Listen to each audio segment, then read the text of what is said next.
Hi guys, ఈరోజు మనం తయారు చేయబోతున్నాం చికెన్ రెసిపీ. ఇది ఎవరైనా తయారు చేయొచ్చు, బ్యాచిలర్స్ కూడా తయారు చేయొచ్చు. ఇది ఫస్ట్ ఒక ప్యాన్ తీసుకొని స్టవ్ ఆన్ చేసుకొని కొంచెం ఆయిల్ వేసుకోండి, ఎక్కువ కాదు. తర్వాత ఆనియన్స్, పచ్చిమిర్చి కూడా వేసుకోండి. అవి బాగా రోస్ట్ అవ్వాలి. బాగా రోస్ట్ అవ్వాలంటే కొంచెం ఫస్ట్ మనం సాల్ట్ వేసుకోవాలి.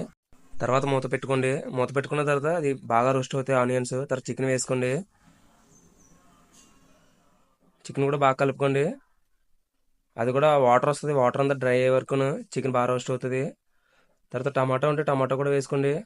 ఆ టమాటా కూడా బాగా రోస్ట్ అయిన తర్వాత మీ దగ్గర అల్లం వెల్లుల్లి పేస్ట్ ఉంటే అల్లం వెల్లుల్లి పేస్ట్ వేసుకోండి.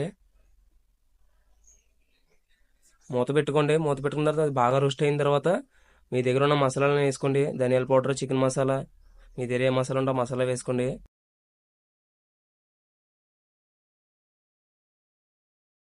ఇందాక కొంచెం సాల్ట్ వేసాం, ఇంకో కొంచెం సాల్ట్ వేసుకోండి. నేను వాటర్ వేయడం మర్చిపోయాను, వాటర్ కూడా వేసుకోండి, ఒక గ్లాస్ వాటర్.